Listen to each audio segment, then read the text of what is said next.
for a long time, like I worked really hard in school. And when I picked a career, I kind of based it on what I thought my dad's career was kind of like, because he worked his way up after they came to America. He had this really stable job where he went in at like 8 o'clock, came home at 4:30, and he had kind of the same schedule every day. I'm like, oh, I like that. I like that he's got this kind of regular schedule, and that's what I want. But then I realized that he sacrificed everything to come to America so that I could explore different things and kind of do scary things. And so that's when I decided, I'm like, oh, I think I'm done being a pharmacist.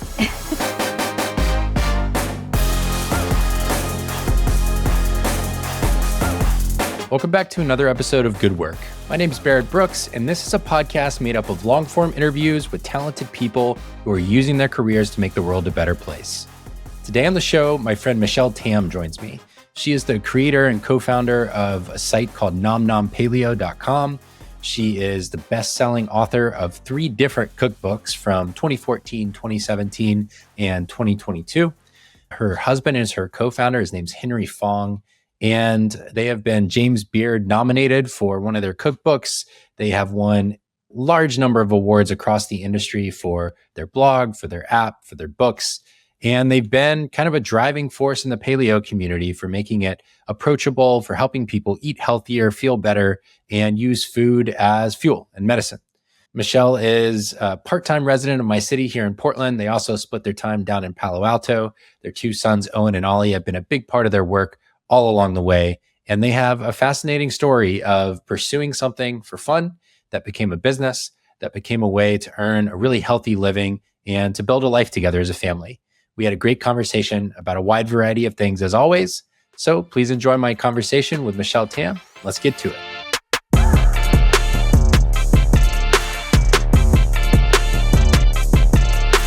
Michelle Tam, welcome to the podcast. Oh, it's my pleasure. Super excited to have you here. I already said this in the intro, but I think your cookbooks is one of the first ever paleo cookbooks I bought at a time when I was getting super deep into eating well and whole foods and all of that kind of thing. So it's fun to come full circle here and be together for a little while. Well, I'm flattered. Thank you. Yeah, of course. You probably get that all the time. I know, like Pat Flynn fangirled all over you as well when he was you were on his show, and I loved hearing it. So I wanted to start with kind of the middle of the story, which is you all were nominated for a James Beard Award. And this is kind of the most prestigious, or certainly in the category, the most prestigious of awards in the food world. The foundation's based here in Portland, where we both have some history. I wondered if you could just kind of take us back to the moment and kind of what was going on in your life and when you found out that you had been nominated for that and the story around it. Oh, that was so long ago. It was for our first book, and it was definitely a huge surprise, and we weren't expecting it at all. And I think it was really surprising to us because we've always been pigeonholed as just like a special diets cookbook. And, of course, paleo food can't be tasty. And, you're just a pharmacist turned home cook. Like, who do you think you are creating a cookbook kind of deal? But secretly, it was probably one of the most exciting things because it was kind of just validation, because I've always loved food. There's a phrase in Cantonese where people or pets can be described as waisik, which means you live to eat. And it can kind of have kind of negative gluttonous connotations, or it could just mean you love to eat. And so I've always loved to eat. I've always, I travel to eat the food and wherever we're going. And so food has been a really important part of my life. And when we got nominated for a James Beard Award, we're like, oh, and of course, we didn't win, but we were just excited to be nominated. That was a very nice moment. Yeah. How do they let you know? Did they call you? Did they email you? Like, where were you when you found out, and how did they let you know? Gosh, this was so long ago. I don't even remember. I feel like we got an email from our publisher because technically, and these are things I had no idea until I kind of got in the space. It's like you pay to play, so you have to pay to submit your book, and so our publisher had done that. And then they were like, oh, you were nominated. And so we were just very excited. But there's lots of things that people have no idea about, I think, in terms of all the politics involved. And it's interesting now because I think in the James Beard nominations for cookbooks now, there actually, I don't think is a category that I could get nominated in now, because I think there's vegetable focus. Because I think when we got nominated, there was, I think the category was something like health focused or something like some niche, but they don't have that anymore. And I think because a lot of people don't consider eating omnivorously and eating meat is healthy, they now have like, I think like a vegetable, like a plant forward or vegetable forward. And the only other category we could win in or get nominated would be like general, which is very, very hard. And I think one that we could potentially have been nominated in was cookbooks for kids, because our cookbooks are actually secretly designed and created to appeal to kids. Because Henry, my husband, who does all the things that people really love about our cookbooks and our blog, he does all the photos and the cartoons and the design. And so when we were, talking about how we wanted our cookbooks to be, and because Henry designs everything cover to cover, we're like, we want it to be like a comic book, and we want it to be, fun and not intimidating. And so if kids see this on like a coffee table or on the kitchen table, they'll be inspired to just pick it up and like look at the recipes. And because there are step-by-step pictures for everything, they can help, like, no matter what their age and abilities are, with their parents, whether they're pointing out the step and say, hey, that doesn't look right, or actually doing the step. So we've always secretly designed our books to appeal to kids. Yeah. I love them so much. I mean, there's the comics, there's just the like spunk, I would call it, of the whole thing, like the personality that comes through in it.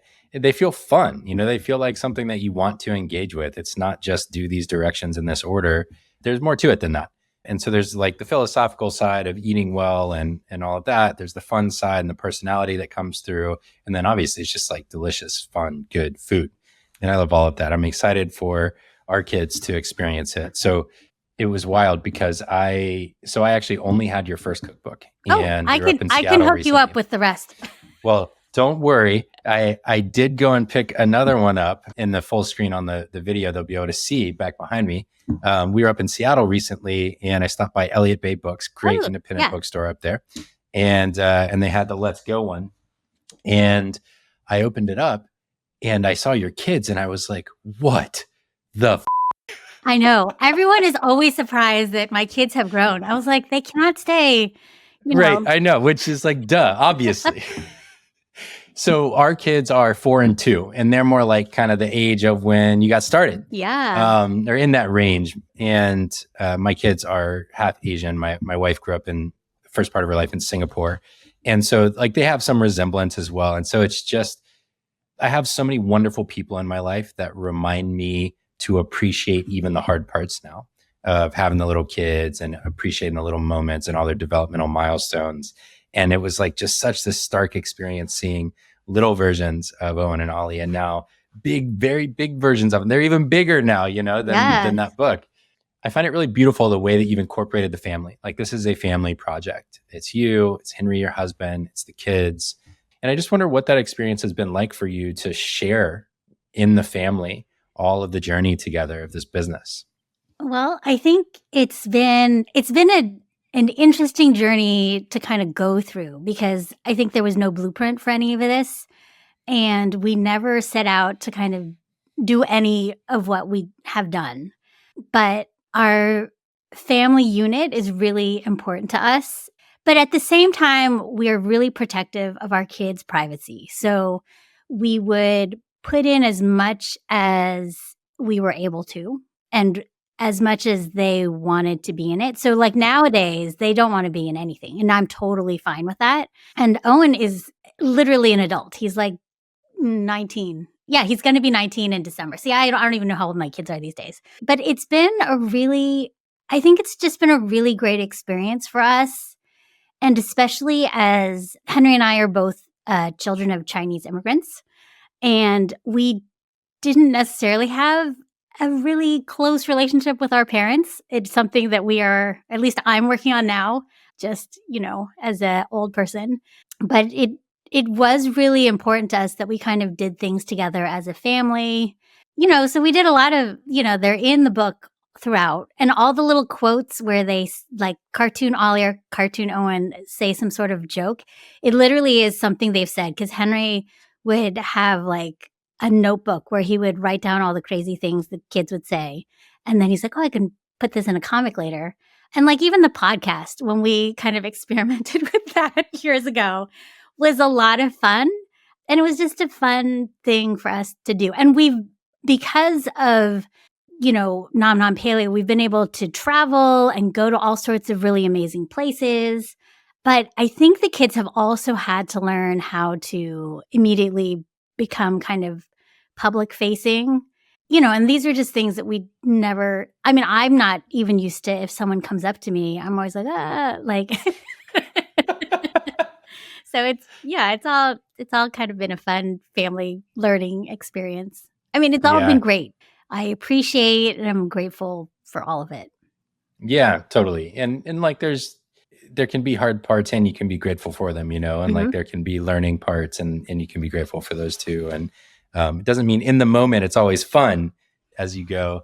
But I went back and I listened to an episode of the podcast because you talked about that project, I think with maybe Bjork Ostrom from Food Blogger Pro, and he was asking you about why it started and why you didn't keep going.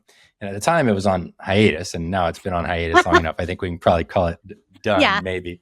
But I want to go back and listen to it. And you did one episode with a local chef here in Portland named Gregory Gourdet, who's one of your friends. And that was just kind of fun to hear y'all's interactions. But what I didn't expect, but should have, was the kids being part of it, getting to hear their voices. And one of the things I was reflecting on as I listened to them is just how much it's kind of like taking videos of kids now. You get to see them as they really were. And the business is that way a little bit. The cookbooks, the podcasts, you get these little nuggets of what they were like, even the quotes and things like that become these kind of family heirlooms. And as long as, like y'all have done, you give them agency in it and they can have a good relationship to it, it becomes this kind of like beautiful family memento alongside being a business asset along the way. One of the things we joke about, I think in the first cookbook, there's a picture of Owen in a bathtub as a baby and nothing is visible. But we always joke, we're like, oh my gosh, did you know like so-and-so has a picture of you naked on their shelf? And so it's always just this weird thing. We're like, this is such a weird thing that people that we don't know have our book and have pictures of us. And it's a very strange. It's definitely nothing I thought I would be doing. Like if you were to ask like little me what I thought I would be doing, I would think I'd just be like a pharmacist like I was, and just, waiting till I had PTO so I could travel somewhere to eat something tasty. And that would be it. So you mentioned the two things that I wanted to make sure we get to, which is what you just said, which is kind of this like view of life of becoming a pharmacist. For Henry, he's a lawyer. And I love how you kind of mentioned it in passing, like, oh yeah, Henry's a lawyer in his day job, and then we work together on the business. It's like Henry is a big time lawyer at a very large company. It's I know he makes like a tiny little career. He makes this all look really bad. Like he can do so many things really well. And so that's why whenever people are asking like, well, what are you going to do with Nom Nom Paleo? I'm always like, I don't know. It's whatever Henry can do, because without Henry, there is no Nom Nom Paleo. Yeah, and without Michelle, there's no Nom Nom Paleo. Right. It's like this beautiful partnership, right? Yeah. Where y'all have figured out how to work together. So there's two elements of this I want to touch on. I want to touch on this kind of like immigrant element of your background, your parents' backgrounds, I should say. And then I also want to talk about the partnering with your spouse, your life partner, on a long-term project like this. So, one of the things that you share in the book and that you talk a lot about in telling your story is, I don't know if it was like Saturdays or Sundays, but the Sunday dinner table basically, and your mom would cook all day, and you like kind of joke around that if there were 13 guests, she'd say, okay, so about 12 dishes seems right then. It's like the number of guests minus one, and then add back in an appetizer or something. I've always loved this idea of the family being around a table once a week. And I know that can get romanticized in a way that's not reflective of reality. So I'm curious, as you look back on that, what that experience was like being around the Sunday dinner table as an extended family or family, and how you reflect on that now as an adult. Well, I think I've done actually a lot of reflection on that because I think a lot of Asian immigrant children can kind of understand where I'm coming from, where people don't talk about emotions. You don't get a lot of positive reinforcement, but there are lots of little acts of service that show love that your parents will do that will demonstrate that they love you. And so I think the fact that my mom would cook these super elaborate, like she would cook elaborate meals every night, but then on the weekend she would go over the top. It did show her love for us, even if she didn't express it. And I think now as an adult, I can understand that I have a lot in common with my mom because we both love food so much. And that is a thing that we have in common. And your sister. Yes. It's we all wild love the food. degree to which it runs through all of you. Yes, Yeah. we all love food. And it could be also like this is how we showed love to each other instead of expressing it, verbally. But I do think it's really important. It doesn't have to be something fancy. I mean, I joke that I don't love to cook. And Henry's always like, don't tell people that. That's terrible. And I'm like, no, it's true. I don't love to cook. I love to eat, but I'm also a really picky eater. So I want it to be delicious. And I also don't want it to make me feel terrible. So that is how we've designed all of the stuff that we've ever created so that it's easy to follow, that the recipes work the first time. They're like little cheerleading cartoons saying, yay, you can do it. And, you can see step by step where you're going. So I do think that cooking is something that not everybody has the time to do or wants to do, but it is kind of a non-negotiable. So you should try to make it as simple as possible. But there are ways to make it delicious and simple. And that's what I try to show people. Yeah, for sure. It's interesting how, the acts of service as a way of showing love thing feels both generational and potentially that kind of like immigrants hardened, like have to make it type mindset a little bit. I can relate to that with my dad and from a different place, obviously, but he just didn't know how to say, I love you. Mm-hmm. And I did not realize this until my wife and I met when we were in college, like you and Henry met. And I think I was 23 or something. And my now wife, she was my girlfriend at the time. She said, do you and your dad say I love you? And I was like, yeah. And she's like, oh, that's interesting because I don't think I've ever heard you say it. And I was like, no, we definitely do. And then I started thinking about it and I realized, oh my God, I don't think we say I love you. Mm-hmm. And it blew my mind. I couldn't believe it. And then it took another 5 years of me saying I love you before he finally came around. I think my mom probably like kicked him under the table one enough times where he was like, oh yeah, I love you too.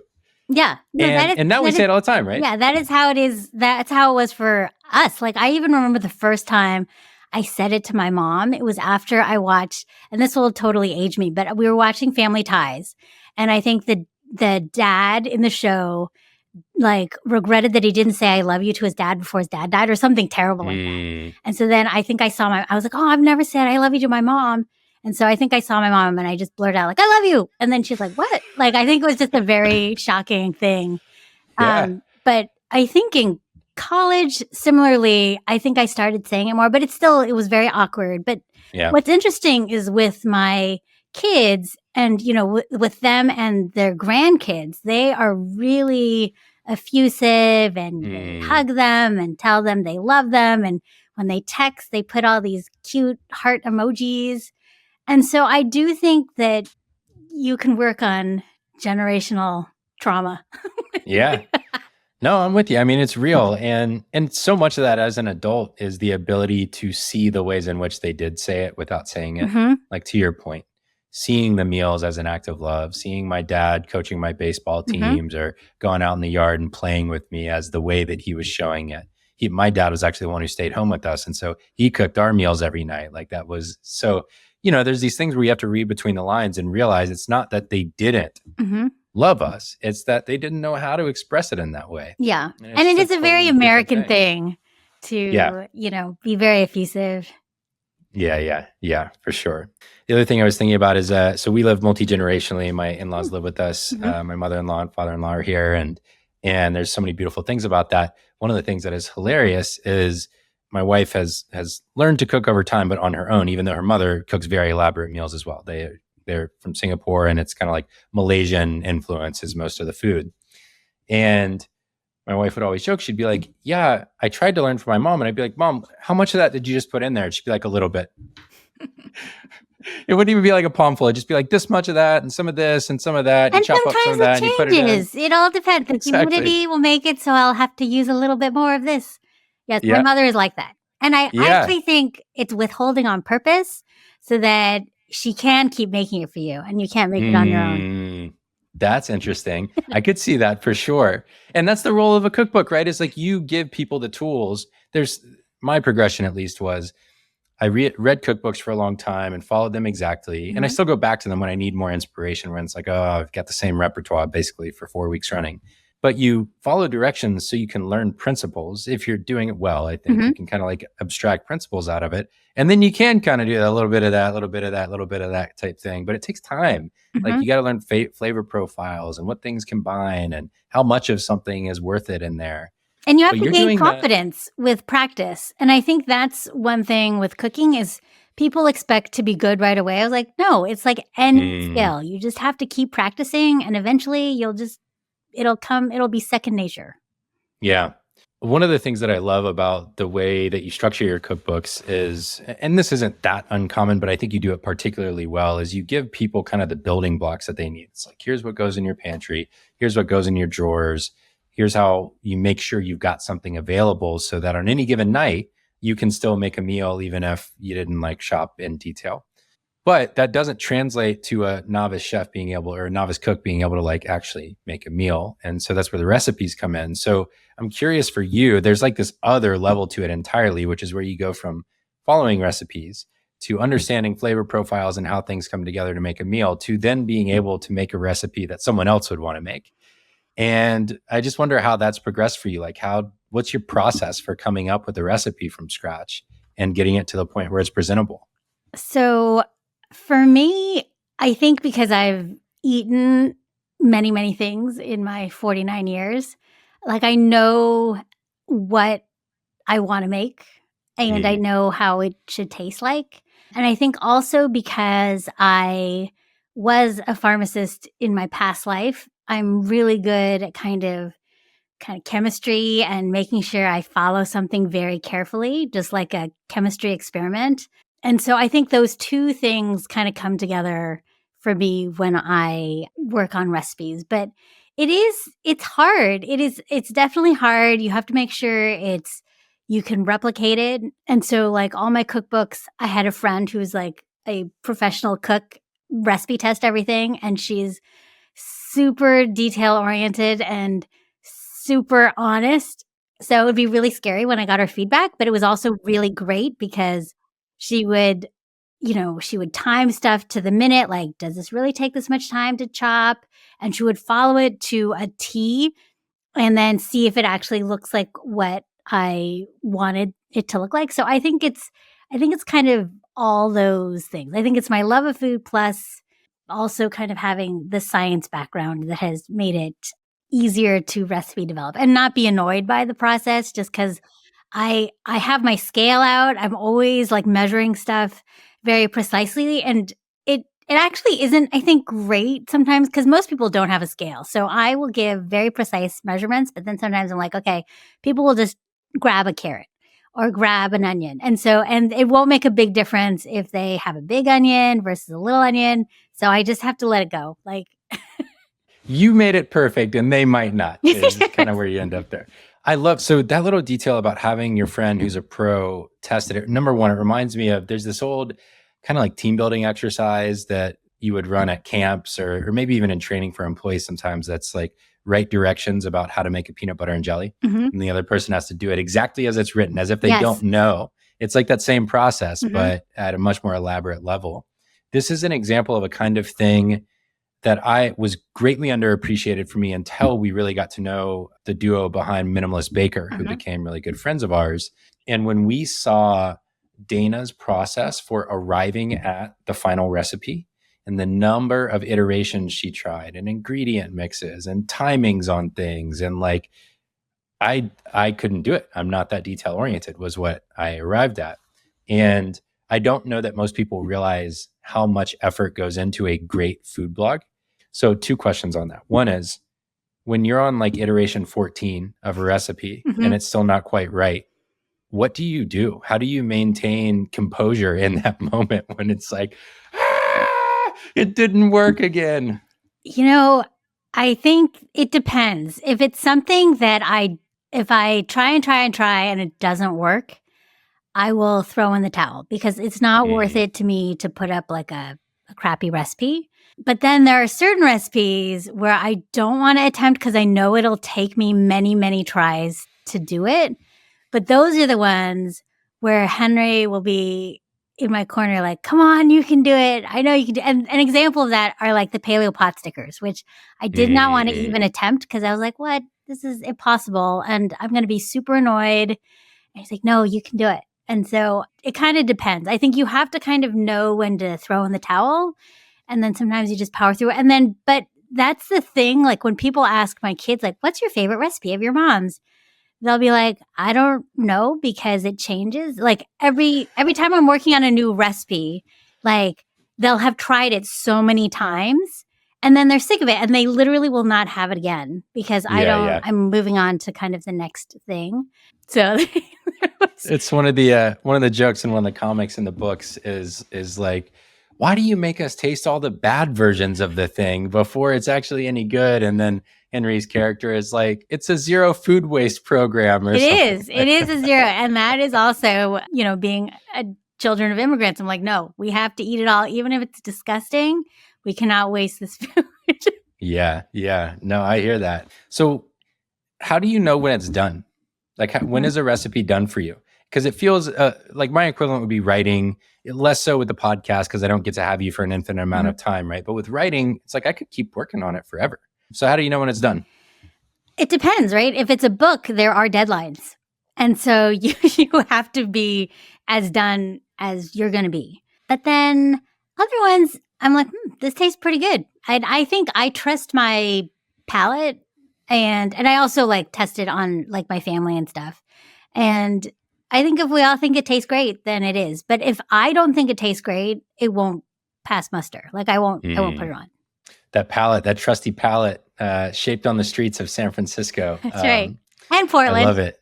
Yeah, in Portland. Yeah. I do want to get there, but the thing I wanted to come back with is the career path that y'all chose originally. So you were a pharmacist for a long time. You went and got a PhD at a prestigious school for medicine. You were a pharmacist for 14 years. You had this comment in one interview you did that I thought was perfect. It was like, I felt like I got my money's worth out of that degree, so I felt okay leaving it at some point.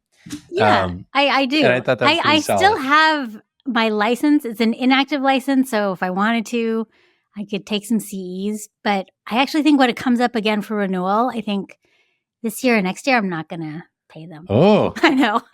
It's like you finally made it far enough. You're like, I can let this go now. You would think it's been 10 years since I stopped working. So yeah, you would think that I would be ready. What's really interesting is for a long time, like I worked really hard in school. And when I picked a career, I wasn't really thinking, I literally told Henry once, I was like, I just want to be a cog. I want to be a cog in the wheel. And, it's important that I'm there. But, I want to be able to enjoy my time off of work. And what's interesting is I kind of based it on what I thought my dad's career was kind of like, because he worked his way up after they came to America. I think he worked as a bunch of different jobs. And then he was like a technician. And then he worked his way up to be an engineer. But he had this really stable job where he went in at like 8:00, came home at 4:30. And he had kind of the same schedule every day. I'm like, oh, I like that. I like that he's got this kind of regular schedule. And that's what I want. But then I realized that he sacrificed everything to come to America so that, I could explore different things and kind of do scary things. And so that's when I decided, I'm like, nope, I think I'm done being a pharmacist. Yeah. I love that so much. It's been an unexpected theme of the podcast, it's probably because I'm drawn to the immigrant story because of exploring my own like family's history and now our blended family's history with my wife. It resonates so much with me, just the sacrifices people make for their families. I mean, people give up like incredible lives in other countries to go to a new place because they want to create more opportunity for their children and their children's children. And it's just like this ultimate level of self-sacrifice that has dark sides, of Yes. course, like anything, any great quality has dark sides, but it also is beautiful in a lot of ways. And I think the kids don't realize, like, I didn't realize this until I was like an old adult. And how could you? Yeah. And then I've been processing it now. I'm like, oh, no, I understand. And I was such a ungrateful kid. Isn't everyone? Yeah. I mean, maybe some kids are just great from the beginning, but I know I was too. So one of the ways you talk about this, both you and Henry, both of you kind of coming from immigrant parents, is that you did the good immigrant kid thing with the careers that you chose. He chose being a lawyer and you chose being a pharmacist. Like, it's unassailable. These are well-respected jobs. And, as you just said, like, you've processed these things differently now as an adult with approaching grown children than you would have at the time that you were making career decisions. But I wonder, as you look back at yourself then making that decision to go get your pharmacy degree, or you think about Henry doing the same with law, and y'all were together at the time, what you think were like the factors there, why you were doing that, and what was true about that pursuit looking back versus what was just doing it because you felt like you needed to? I definitely think we did it because we thought we needed jobs that could pay the mortgage and just something safe and stable. Like, I think Henry always wanted to be an artist or an architect, but his dad initially wanted him to be an engineer. And then he almost flunked out of Berkeley engineering his first year. And so then he almost couldn't even stay at Berkeley. And so then he was able to eke in as like a college of letters and science. And then he picked poli-sci, and he wasn't even going to do law. He was going to go to grad school because he wanted to potentially teach. But then I think it just was kind of the stable thing to be a lawyer. And what's funny is he's still a lawyer. So it's not like he hasn't, like, we say all this stuff, but we are still like, well, he's got the health insurance. We're all good. But for me, when I was a kid, I wanted to be all sorts of different things. I mean, but I didn't think of it realistically. Like, when I was little, I wanted to be a radio DJ because one of my pastimes besides like doing homework all the time was I would win radio contests. And so I won a bunch of radio contests, so much so that I got banned from winning radio contests from my local radio station. Yes. I want to be a DJ. And then I wanted to write for Rolling Stone because I used to read Rolling Stone all the time. And then when I was in college, I thought I wanted to be some sort of nutrition. Like, there was a nutrition writer that I liked in the San Jose Mercury. And I remember I even called him, or I don't even know. I emailed him as like a dumb college student and said, how did you get to be what you were? And he was nice enough to talk to me. And he's like, oh, I got a PhD in nutrition and I did this. I was like, oh. And so then I tried that. I tried doing research in nutrition. I was like, oh, I don't like this. But then I found pharmacy and I was like, oh, this is a very stable job. Every time I saw a pharmacist wherever I was, like either at a CVS or at Student Health, I'd say, hey, do you like your job? And Henry was like, the people I think were always like wary of me, like, why are you asking this? And I was like, no, I'm just curious. And so then, they all said, no, we like it. There's lots of flexibility and it's a great job for women, especially if they want families. I'm like, oh, that all sounds great. And so it's weird because I worked really hard up until college. And when I was deciding on a career, I was like, I'm just going to pick something that is like something safe. Well, what's funny is, as I look at your story, I mean, you might very well still be doing it, but you were on night shift for a long time and it kind of like messed with your health to the point where yes.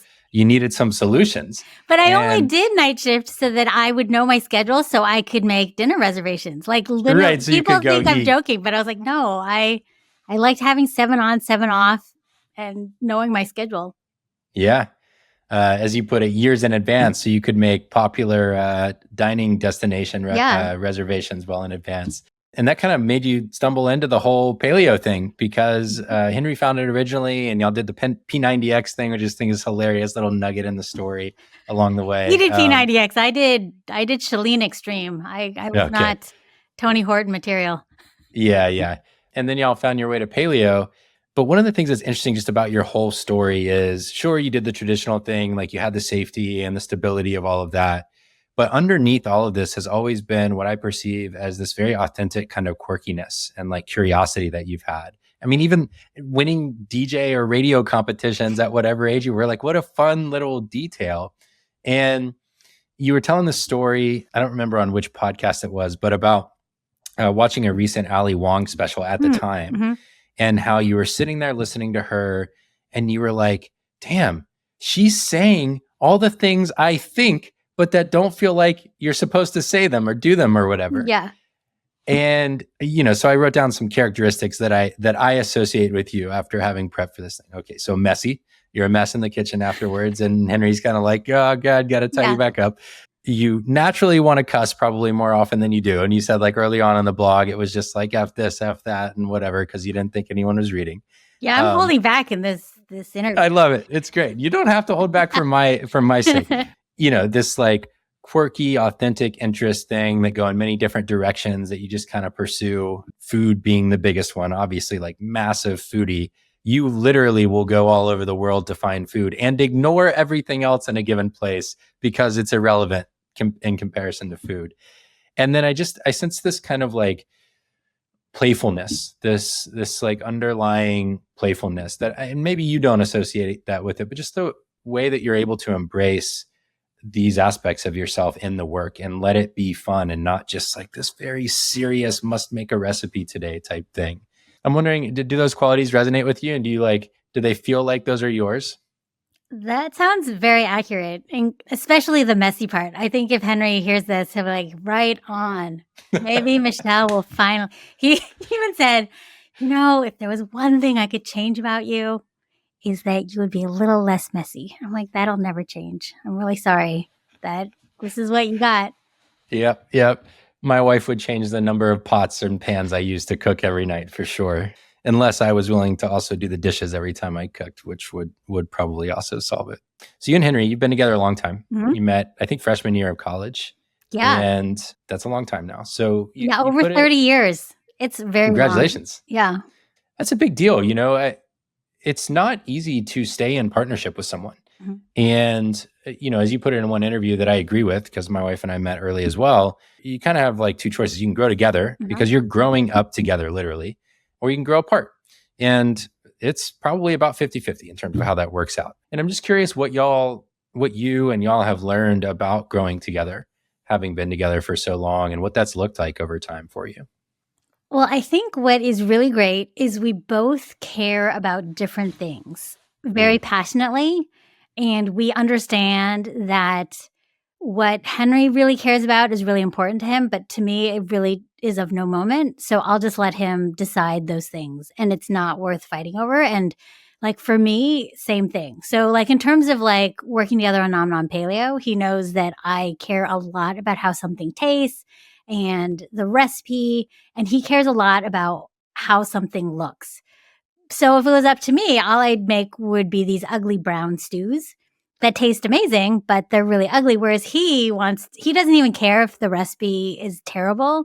If he has a beautiful picture, he'll be like, this is it. I'm like, no, that doesn't work. We cannot do that.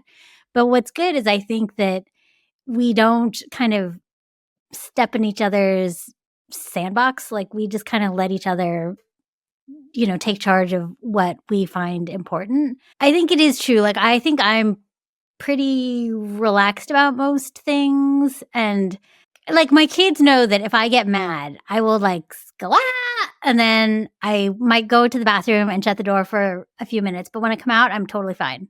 Whereas Henry might simmer, and then and it lasts longer. And so I think it's good that we're both not like that. Like one of us is like... It's very complimentary is kind of how I hear that, both in practical ways, and how you run the business, but also it sounds like in marriage and parenting and personality, In the business, I mean, y'all talk about this so much, and I love the way that you kind of honor his contribution every time someone says like, oh, you've built this, and you say, no, we've built this.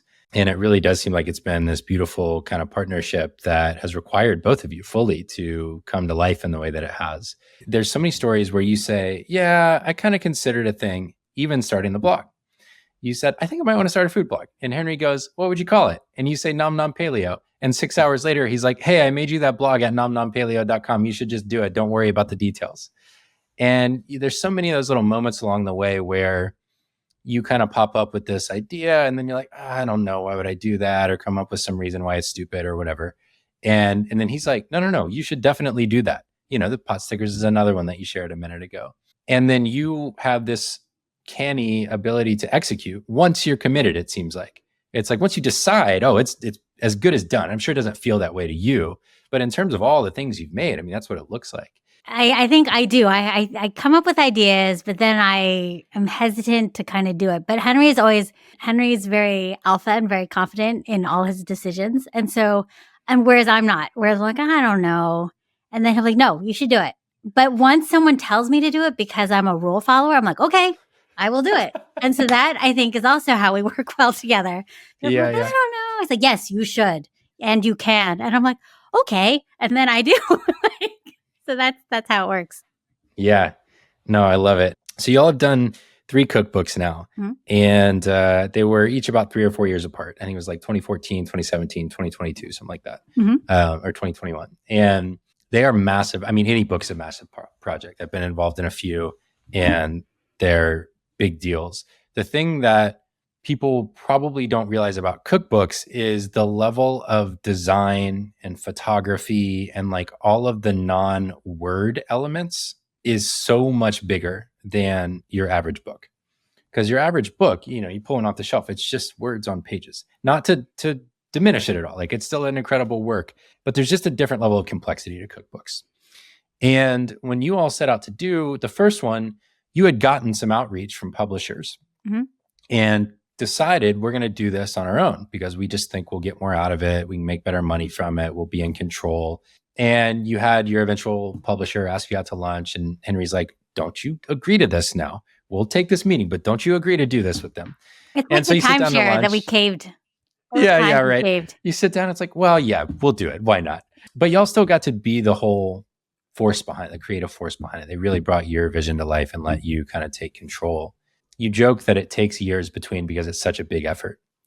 And I wonder just what that process is like at the beginning. Maybe let's take the middle cookbook, for example. What is the process like to begin, and how do you move through it together as a partnership? I think it's almost like having a baby. Like you have to have that amnesia that you forgot what the whole process was like. And then you're willing to kind of start again. And initially you're very excited because it's this bright, shiny new thing that you're excited to put out in the world. But there definitely comes a nadir where you're like, I'm not sure. I don't even know if people will love this. Like maybe it's terrible. Like we can't even see if it's terrible anymore. And then but that's also the point when you have to start ramping up marketing. So it's a big roller coaster ride. And as you said, making cookbooks is a lot of work. And we have decided to make it in the most complicated way possible, where we do almost all of it instead of having a photographer come in and getting a book designer and doing all the things, you know, like delegating. We haven't done that. Like, and people say, oh, our cookbook is like a labor of love and it's like all our blood, sweat, and tears. Like literally it is for us, it truly is. And we literally shoot it in our house on the weekend at night. Like all those shots are just in our kitchen. And it takes a lot. And I don't recommend anybody doing it the way we did, but we wouldn't do it any other way because it's exactly how we want them done. You know, you each have, from my seat, this level of taste about a different element of what you're doing. For you, as you've said, it's the actual taste of the food. It's the ingredients that go into it, the nutrition, the flavor profile, like all of those things matter a lot to you. And then for Henry, there's this similar level of meticulousness to the cartoons, the design, the layout, the photography, the visual elements to it. A lot of entrepreneurs will say, no one could do it the way I would do it. Mhm. I think in the case of the cookbooks, it might actually be true the way that I hear y'all talk about it. And I think that's made them really special to people. I think it's made it feel different than just a cookbook you pick up off the shelf. Well, I'm not going to ask the easy question, which is, are you going to do another one? Right now, the answer is no. Yeah. All right. You're still in the trough afterwards. Yes. But there is this interesting kind of juxtaposition between at the lowest point in the creative process of these things where it feels like it's never going to end. Why did we do this? This sucks. No one's going to like it. That you have to start ramping marketing is like masochistic in many ways. The way I imagine that going down between the two of you is it's like 11:30 one night after you just tried to shoot some photos and it didn't work and you got to make it again tomorrow. And you're like, what are we doing? Like, you have a good job. I don't have to do this. Like, what are we doing? Is there one of those moments that really comes to mind for you when y'all have had that conversation and like how you work through it together? I feel like we always push through because of how we were raised. We just have, like, there's a deadline and we just have to do it. And we just would do it. And, I think one of the naders was we were at our friend's 50th birthday party for our latest cookbook. And we had gotten our edits. And so they had printed them out to us. And this is like the tedious part where you have to just look at the pages to see if they look okay and just edit and proof it. And I remember I totally messed up like my back. I was like, this is terrible. It's like our friend's big birthday. And I am just stuck here doing this unfun thing.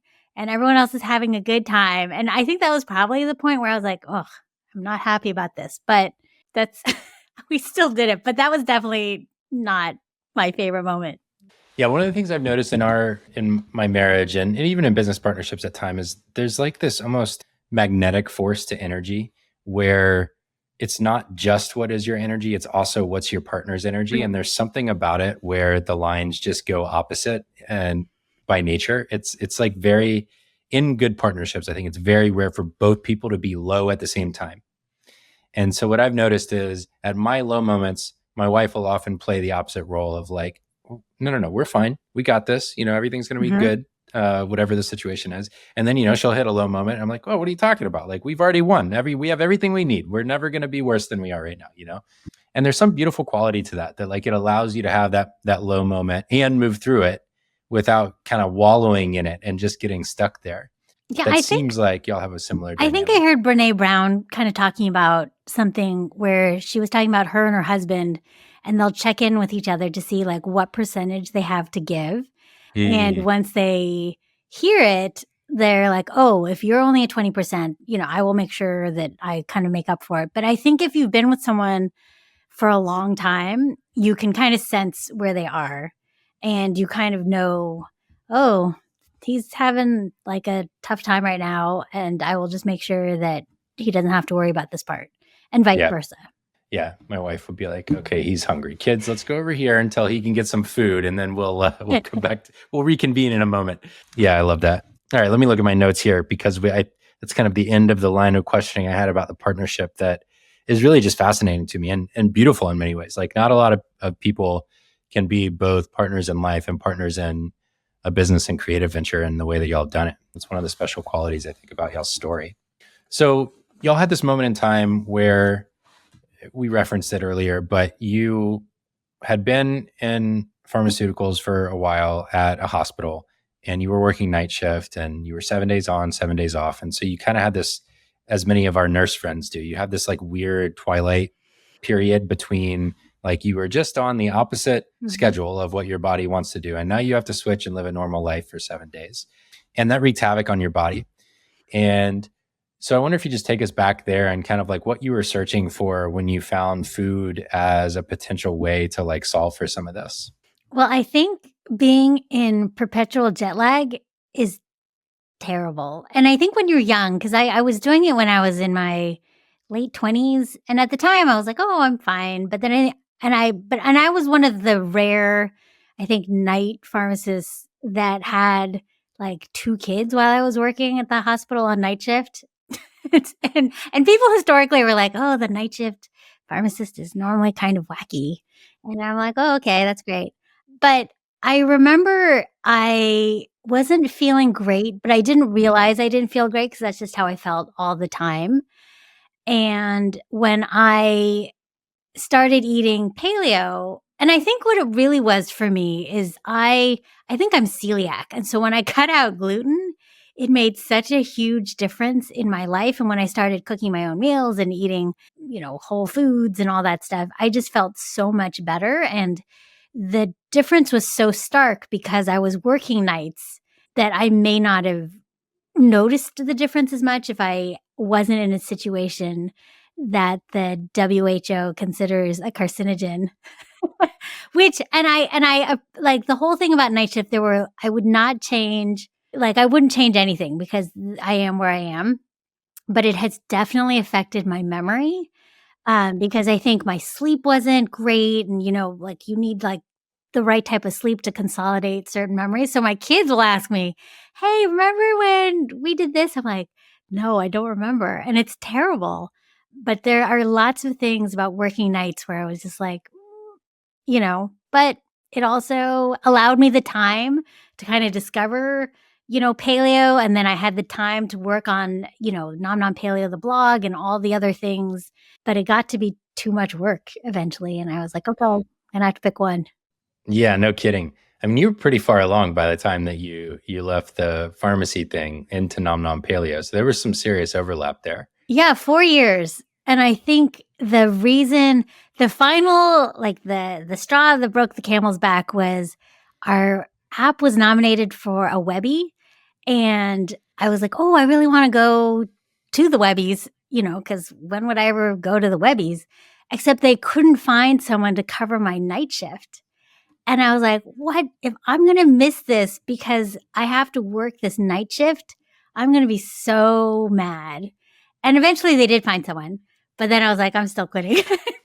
And so it was just like, I don't wanna miss opportunities like this because I have to work the night shift. Yeah, that makes a lot of sense to me. And it also makes a lot of sense to me how living that lifestyle would push you to look for ways to feel better. I mean, it's Mhm. just not a natural way to live, and it's required for society to run, for a Mhm. hospital run. You got to have someone there at night. And so, I mean, it's really a great act of self-sacrifice to help people that need it in those environments. And there's a lot of professions that way. You just got to have people working at night sometimes. Mhm. And so it makes sense to me that you would end up pursuing things that make you feel better. It also makes sense to me that you would want to leave eventually, given that you had this other option available that was going quite well by the time you left.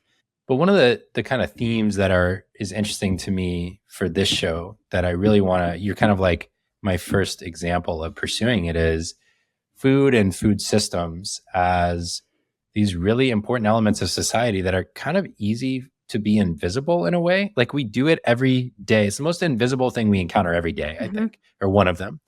And food is fuel, or it can be this huge detriment, like you say, cutting out like gluten and seed oils and dairy. I've rarely met a person who did that for a little while who wasn't like, I think I feel a little better right now. And I'm not like an agenda seeker on this. I Mhm. don't feel like you have to be doing that. But I guess just from that point of view, what have you learned about food as medicine and fuel for the body that maybe you didn't appreciate back before, when you were just kind of a foodie, like pursuing stuff that tasted good at the time? I think my whole perspective on a lot of this stuff has changed a lot. I think when I first discovered paleo, I was like a super annoying evangelist about it. And I was like, "Oh my God, I feel so much better. Everyone should do this. Why are you eating that?" Blah, blah, blah.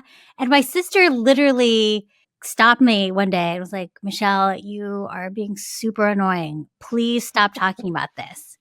And so that's when I started the blog. And I was like, "Oh, I can't believe that she's doing this to me." But I will then, stop talking to you about this. yeah. And then I was fine. I'll start a blog. And if people want to find it, they can find it. But now, after doing this for, I guess, almost 14 years, like, I think food is very important. I do think I never paid attention to how food made me feel. And I just assumed whatever people said was healthy. I just ate it. I didn't, like, assess how it actually affected me because everybody's different. What might be healthy for one person is not for the other person, and that kind of stuff. And there's definitely a lot of privilege in being able to eat perfectly organic and grass-fed, all those things. And so my whole thing is I really do want people just to pay attention to how food makes them feel and act accordingly. And it is okay. Like you can totally eat something that is makes you feel terrible, but you know that you did this to yourself, and just acknowledge it. And that's fine. Your next meal is another meal. I think after kind of going down this path where I'm like exploring lots of things to make me healthy, I'm like, food is one part of it. Like before it was like a bigger part of the pie, I think, but now I think like sleep is something I prioritize a lot. I think relationships are something I prioritize a lot. Exercise is finally something I'm prioritizing. And then sleep and eating is also part of that. So I think I used to joke that, after I was doing this for a while, I used to joke that I'm like the least paleo person on the internet because I don't care what other people eat. Like I think people should just eat whatever makes them happy, and you should keep your eyes on your own plate. But if you don't feel great, this is something that you can, change and cook your own meals and potentially save money and, form great relationships with your family all around the dinner table. Yeah, no, I love that open invitation approach. I think it's so much more, inviting for people where they feel like, okay, Michelle isn't trying to convince me that she's correct. She's offering a way of doing things that I can try and see how it works for me, which is very different from something that occasionally is much more prescriptive and dogmatic in a way, regardless of diet. Whatever system someone is in many times becomes kind of like this prescriptive, like everyone must eat this way type thing. So I love that open invitation aspect. And I also just love the agency element of like, hey, maybe just take a moment to notice what's going on in your body, how you feel after eating a meal, what you need in terms of nutrition that might be totally different from what everyone else needs. One of my theses on healthcare over the next, let's call it 150 years, is that the big advance from here will be personalized medicine and prescriptions of all kinds, whether it's like, the holistic type approach that we were just talking about or literal medicines that will have the technology layer enough to both map someone's immunology and DNA and the ability to adapt medicines to that in a way that it's like interactive rather than just this one pill that works on average for most people. I have no way, obviously, to prove that, and I won't be alive to see it in 150 years, I don't think. But anyways, slight diatribe on technology and medicine, I suppose. No, that would sound amazing. Like, I think what a lot of people don't know about me is I do love reading all about all these ways to kind of optimize health. Like, I think people are always kind of surprised at a lot of the things I'll kind of dabble in and experiment with because I don't talk about it, on the internet. But I think all of that stuff is really fascinating. And I think like my younger son, he's really cute because he's really into like working out and eating lots of protein these days. But he's always about like, Mom, you need to have a growth mindset. And I'm like, yeah, I think you're right. You should have a growth mindset. Like fixed mindsets are bad. Like it is good to have an open mind and learn new things. Like I think people, in some ways, I regret choosing the moniker Nom Nom Paleo. And as you have said, it was like this offhand thing that I just kind of said to Henry, because paleo is a very polarizing name. Like there's definitely a lot of things I don't agree with, but I picked that name 14 years ago. But I do think it's important to kind of learn new things. And I think kind of the base of it is great. I think eating whole foods is great, figuring out which foods work for you. But I love beans, and like beans are not allowed on the, paleo diet. And if you follow me on Instagram, I will go all over to eat. And because I know for me, I cannot eat gluten and I can't eat too much dairy. And obviously there are certain foods that make me feel better, make me feel worse. But I think I like to do a lot of things to kind of make sure that I will be around for longer. Yeah. Yeah. I think about that too for my kids. It's like, it's not just for me that I want to be around. It's for them and their kids. And to go back to your point about being a little flexible, it's like Henry is famously a fan of pizza. Yes. That y'all say repeatedly. And, there is just some amount of that agency piece. It's like, I know Huberman's a little taboo at the moment, but, when he talks about alcohol, he's like, look, it's bad for you. Also, I drink. I'll have a couple glasses of wine. And what my principle is I try not to have 2 drinks and I try to make them really worth it. It's got to be really good stuff that tastes good or it's got to be a great experience that really makes it worthwhile. And that feels like a healthy approach to almost anything, to just acknowledge the trade-offs between things. And what's funny is even you go back all the way back to like Rob Wolf's work, and he would say in those things, he's like, I love a great taco and I love tequila and I do both, and I pay the price sometimes. And there's just some amount of realism in that I think is super healthy. So I can appreciate that. On the paleo brand thing, I think anything gets big enough in it's going to get pushed back. It's going to get associated with stuff, people are going to call it the caveman diet or whatever. And I love the way that you kind of have this good natured, okay. But like there are some principles here that are still pretty good. Yeah, I think so. I think it's just, again, just pay attention and, don't just like mindlessly do things. I mean, anything, Yeah, for sure. We're at the halfway point, which means we're going to take a quick break for a minute. When we come back, for people listening, there are some really fascinating aspects of what making something great in the world has enabled for you. Things like living in 2 places, Palo Alto and Portland, which is where I'm at, getting plugged into some really fun and interesting people in the food community, and a variety of other things. So I want to talk about some of that fun stuff that building this business has enabled in the second half of the conversation. But first, we'll take a quick break. Hey, it's Barrett. You've reached about the midpoint of this conversation, and while we take a little break for station identification, as they say, I want to tell you about 2 things. First of all, I write a newsletter every Saturday for founders and creators who are leading teams and companies to make an impact through your work. It has 3 sections in it. The first one is a mini essay from me based on my executive coaching work with founders and creators about how to lead well. It has 3 long-form essays or links from around the web that will help spark new thoughts to help you lead better. And it has 1 quote from a meaningful book that I often find myself recommending to friends and clients. All the feedback I've gotten so far is that it hits exactly on the kinds of issues that founders, CEOs, and creators are facing every day in their work.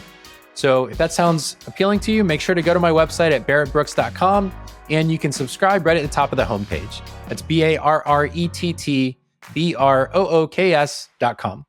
The second thing I want to tell you about is that my day job, I actually do have a day job, I'm not just a podcaster yet, is as an executive coach, as I just mentioned. I work with founders of Series A startups and later, and with creators who are doing at least $1 million as a solo founder and are now thinking about growing a team. The uniting commonality between the founders and the creators I work with is that you've reached a point in your business where you know you're going to make it. Actually, you're doing quite well. And now the question is, how much do you want to scale? And what are the leadership challenges that you're going to face along the way? This work is based on both my training as a coach and in my work as an operator and growing my old company ConvertKit from $3 to $30 million in annual revenue. If you're a founder or creator who might benefit from coaching, or if you know someone who's looking for a coach, I'd love for you to check out my site and my coaching page at barrettbrooks.com/coaching. You can learn everything about how I work as a coach and also fill out a form to have an exploratory conversation if that sounds interesting to you. All right, that's all I got for you right now. There's no sponsors for the show at the moment, so consider me your sponsor. Let's get back to the conversation for the second half. Welcome back. I always laugh at myself because the audience didn't go anywhere and they just listened to me talk about something else for a minute. One of the things that so the way we met finally, which is kind of funny because we've been around the same place for so long that it seems ridiculous we didn't meet. But we were at Tastemaker, which is a food blogging conference this year. And I was giving a little kind of workshop talk there. And you were sitting in the front row, and I had planned to reference you because they give you like the attendee list ahead of time and yada, yada. And anyways, afterwards, we just messaged and I said, hey, we should like do this conversation. But I started that talk with this statement that was basically true for everyone in that room, in particular where we were, which was that essentially everyone in that talk had already reached all of the goals that they once had for themselves and were asking themselves some form of the question, what does that mean to have done that already? In many ways, you did that some time ago, especially because, as you've said, I'm not even sure you had goals when you started Nom Nom Paleo. So, I just wanted to read back to you, which, I'm sure you hear all the time, but I think it's still helpful.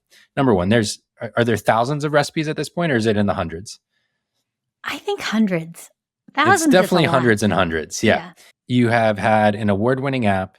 All 3 books have been New York Times bestsellers for some period of time. You were a James Beard nominee. You are very well known and well respected across the food community, especially in the paleo world. And you all have had fun and like gotten to have your family be a part of it all along the way. And I know you say you didn't have any goals for it, but like when you got started, how surprising do you think it would have been to that version of you, everything that's happened since then? And just how does it feel to reflect on that at this point? I think it's all been surprising. Like, Mm. honestly, this is not anything I ever thought that I'd be doing. I think it's been really great. I literally always talk about how I think it's all gravy. Like, I think it's all amazing and gravy. And I think what is interesting about how Henry and I work on things, so we don't necessarily have goals, but we do work really, really hard on whatever it is we're working on. I think like Henry has a thing where he just loves to learn how to do new things, and then he wants to like be really good at whatever it is that he wants to learn. And I kind of go along for the ride, but we just work really hard. And if it's something we really like and we're proud of, we're like, cool, we'll just release this out into the world. I don't know, but we also were in a very lucky position, right? Like I had a good paying job, and he continues to have his job. So everything we did, but at the same time, we've left a lot of money on the table because we haven't like done things the right way, or we didn't optimize for SEO. We just kind of put out stuff that we think are cool and we love. And I think we've always kind of used NPR as our model. Like we're like, okay, you give a lot of really great content for free, and once in a while there's a pledge drive, and our book is our pledge drive, or whatever it is. And hopefully people appreciate it and want to support us. And they definitely have. And I mean, I've been part of that audience and I get why. But one of the philosophical things that you've said in multiple conversations that I've listened to you in is how you think of yourself as being in the audience and what experience you want to have as an audience member. And that is the kind of guiding force for the things that you make and the way that you make them and the way that you promote them. And I've always loved that analogy that you use about NPR because it is inherently a thing done as a public service, right? Like that is what it's there for. And every few years they do their drive to push for, in some ways, I was actually thinking about as I heard you talk about that, campaigns like that are a way of engendering more identity level support from people. Like I am an NPR listener is something you believe even more after you give $10 to the campaign. You know, I mean, it just is. It's like that is the way that works. That's why churches raise money. It's why colleges raise money from their alumni. It engenders more support that makes people more identify with the thing.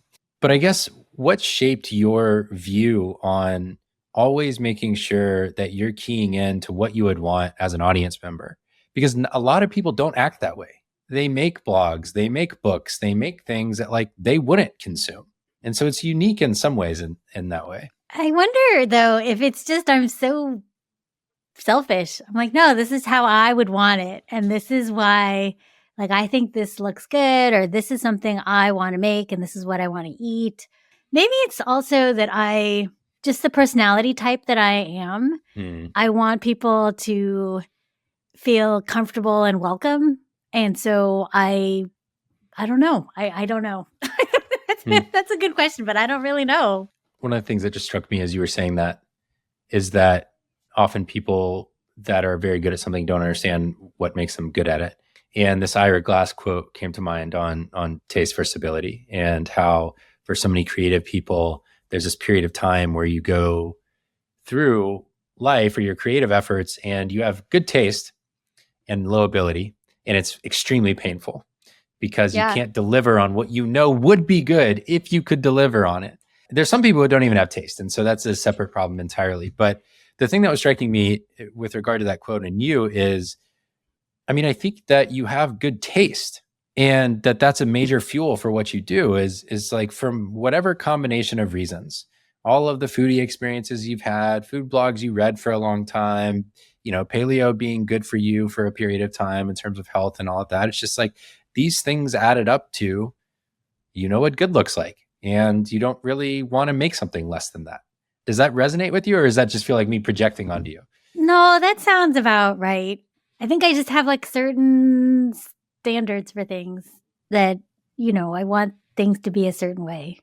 But I think Henry also helps with that. Like, I think, again, there are certain things I don't care about, whereas he cares about a lot. But I think together we're able to kind of ratchet it up. Yeah. This has been a recurring theme in the show so far. I've talked to people from already such vastly different fields and walks of life and everything. But consistently, pretty much every person has just been unabashed about their standard they have for themselves. And, it varies what the standard is. But basically, every single guest on the show has just said, like, why would I compromise on that? But it also comes from a place of privilege, right? Like, I can hold back from like releasing certain things because I can, right? So I totally acknowledge that. And I think because we started this like when we were in our mid-30s and stuff, and I think there was just no, we can do this as good as we want. I feel that with this podcast. I mean, I'm 36 now, right? And it's like, I can make it whatever I want. I don't have to do it for any reason other than I want it to exist. And these are the people I want to talk to, basically. And you want it at a certain level. Yes. Yeah, exactly. Yeah. And I'll never forget. I was at a retreat last year. It was an entrepreneurial retreat run by a guy named Sean Blanc, who will eventually come on the show. And one of the people there was a guy named Josh Scott. He's the CEO of a company called JHS Pedals. They're guitar pedals, like cult favorite in that world that I didn't even know existed before I met him. Anyways, I was talking, my hot seat at this mastermind was about this podcast, but back then I was like trying to be all cute and like niche-y and strategic about it. And, okay, so should it be a climate show or should it be this other kind of show? And Josh just said, man, you are tying yourself in knots. Every person in this room would love to hear you do whatever the you want. And I remember sitting with that and thinking, all of me wanted to reject it. It was like, yeah, but that's not like how you grow audience. That's not what you're supposed to do. And then the longer I sat with it, I was like, why would I not do that version? Mm-hmm. Why would I do something where I'm trying to do what? What am I even trying for if not for my own satisfaction of having these conversations? Man, shout out to Josh. Josh, if you're listening to this and you're coming on the show too, but just thank you for making that comment. It's like you need someone to say to you, no, make the version you think should exist, Yeah, because if you try to make it appeal to everybody, it's going to suck because it's going to be mediocre and you're going to have to make compromises. Mm-hmm. And so you might as well make it up to your standards. Yeah. I got this email recently. So I've had a few. Climate change is something that I care deeply about. I really love the natural world and ecosystem health, and the natural world's health intersects with our health. That's like one of my core beliefs. And so I had a guest on the show recently. She's a venture capitalist who funds companies working to solve climate change. Incredible mission, very smart, great background, like really pushed me to like prepare well and everything. And I sent it out to my email list. I don't even have a big list. And this person responded back. It was like, I followed you for a while and I loved everything you did, but now you've gone a step too far. Climate change, you've been taken over by the far left, and clearly you're a pawn of the whole like machination of and just like went on and on. And I was so grateful for where I am in my life because it just like hurt so little. It was so clearly detached from anything that's real or anything that it was just completely lacking in knowledge or connection. It was just like out of hand rejection of an entire category of content because of a pre-existing way of seeing something, right? I tweeted it, or I tweeted about it. I didn't tweet it, but I tweeted about it. And I just said, I'm really grateful for this because I think this might be my first piece of hate mail since I was running a company. And it's like a rite of passage. You're going to get it. It's nice actually that it was one that didn't hurt to start, because sometimes they're actually pretty hurtful. It can be pretty bad being online at times. But that's the other side of it. When you make something that you want, not everyone's going to like it. You got to just be willing to say like, all right, well, go pound sand. Yeah. For me too, I think initially I was like, what is this? Like, everybody doesn't love me.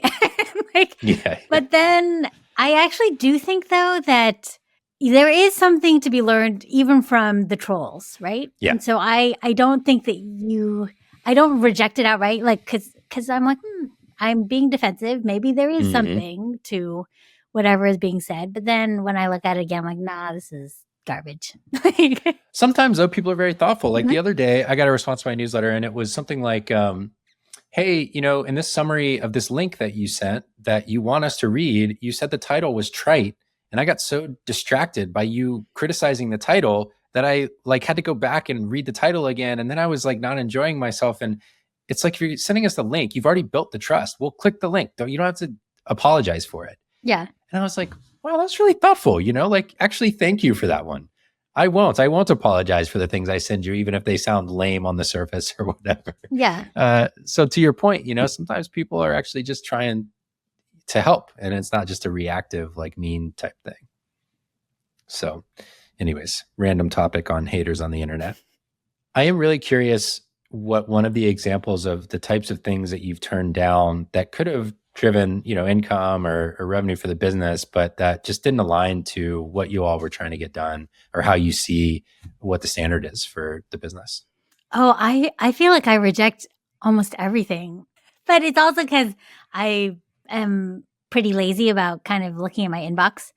But definitely all the book deals we ever got before signing with Andrews McMeel, they were like makeup, paleo, junk food cookbook, or maybe it could be a he said, she said, and Henry could do exercise and you can do food. And I'm like, what? That's terrible. Those are not at all what we do. There's lots of branded sponsorship that I never do branded stuff. I think people assume that I do because I talk about things I like. Instant pots or whatever. Yeah. But no, Instant Pot gave me they might have sent me an Instant Pot once, or I would have prizes and I would send them. I'd have Instant Pot send it for me. But I remember one time, and I was talking with the CEO of Instant Pot, and I was like, "Hey, can you guys do a giveaway for this Facebook Live?" He's like, "Yes, except if the winner is in Alaska or Hawaii because shipping is really expensive." And I was like, "Wow, really? How about this? If that happens, I will cover the cost of shipping to Alaska or Hawaii." But I was so short-sighted. I was like, "What? I have sold so many Instant Pots for you guys, and you guys have never paid me anything." And then I think maybe a year later, they had a deal with Ree Drummond, the Pioneer Woman. I was like, "Oh, that's where all that money went." It went to Ree, who I love. So and I was like, good for her for taking the bag. But I think also I don't want people to question my integrity. And so I think that's why. And people are like, no, they trust you. And if you really like this thing, you should do a branded thing with whoever. But I'm always like, well, I actually like being able to, if something happens, I can say, no, I don't like this anymore. And there's no issue with that. Right. And that can be the mortgage doesn't depend on it or whatever. Yes. Like you continuing to like this thing. Yeah, that's a real deal, especially in the food space, because so much of the business model is built around sponsorship ads. On the flip side, are there any opportunities? Well, I know there have been opportunities, but is there one that particularly comes to mind that has been so awesome in a way you never could have predicted that came your way because of this? I think about the Whole Foods partnership you got to do for a while. Are there any other ones like that were great from your point of view and you were really happy to have done? What's so funny is you bring up the Whole Foods one, which is great. I love Whole Foods, but I think things can look glossier on the outside. Yeah. I actually think one of the greatest things, it wasn't a brand deal or anything like that, but I got an email from a reader in Thailand, and he was an expat who had started a study abroad program in Chiang Mai, and it was all about sustainability, and all these students from all over the US came there and they learned about organic farming in Chiang Mai. And he was like, "Hey, I run this program here and I just want you guys to come out and visit." And he didn't pay for anything. We paid for our trip. And he's like, "But we can just make sure you have an amazing experience. And, we can take you to an elephant farm where everything is done, ethically. And you can go to all these things and go eat here and go to this organic farm and have a home cooked meal at this organic farm." And I remember at the time, I was like, wow, this is a perfect stranger reaching out, and I'm going with my family to across the world. Who knows what will happen? We could end up chopped up in a in the ocean or whatever. But I was like, no, it was really great. It was like a really great trip and it was so much fun and we learned so much that I think like things like that, I'm like, wow, this has been amazing. I love that. That's the perfect example. That's the kind of thing that you wouldn't hear every day, that there's like this certain generative energy you put into the world when you make stuff, whether it's a cookbook or a blog or podcast or even products in the world. Y'all have your magic mushroom powder and other things like that attracts people. It brings people who have overlap with you to your orbit because it gives them something to interact with that, like, otherwise you just be living your life in Palo Alto or whatever. They'd have no way to know you. There's a really beautiful element about the public component. We talked about some of the downsides and stuff like that of being known, but there's really beautiful components too. So two of the things that I've noticed about you and kind of like some of the things that the business, and also I'm sure Henry maintaining his career, have enabled are specifically related to the business. You've gotten really plugged into the food community. And so one of the things was I went back and listened to that episode with you and Gregory Gourdet, who I'm a huge fan of. He's a restaurateur here in Portland, was on Top Chef. Like now he goes back as a guest judge and he's just really well known in that space. But he's really also so generous and he's so Yes. good for the Portland like community. And he's always championing like everybody in Portland. And he's just a good guy. He's a great ambassador for the city at a time when it needs one too. Yes. You all met, I think, at a conference in 2012. Mhm. And outside looking in, it seems like that was kind of the beginnings of like you really getting plugged in to this foodie restaurateur, like that type of community. And I just wonder what that was like for that space to open up to you and for you to kind of get to meet more people across different aspects of the food community. I think that was super crazy for me. Like I never thought, I used to like struggle making like, and I still struggle making reservations, but it was like, I never thought that I would be interacting with these people that I think are just amazing. Like the fact that they can make such delicious food out of nothing. And, if you see them on Top Chef, you're like, I don't even know how do you do that? Because I am clearly not, like when people refer to me as a chef, I'm like, I'm not a chef. I'm a home cook and I'm a home cook with lots of practice. But it's been really great, and my sister was also a chef. So I've always kind of been kind of outside of that little orbit a little bit. It's been great because I've had really great food for the last 12 years. Yeah. How does it change the way that you experience a restaurant to have been close friends with people who run them now and to just see a different side of it? Like, how does it change your experience of restaurants, knowing that you spent your whole life going to like seeking them out?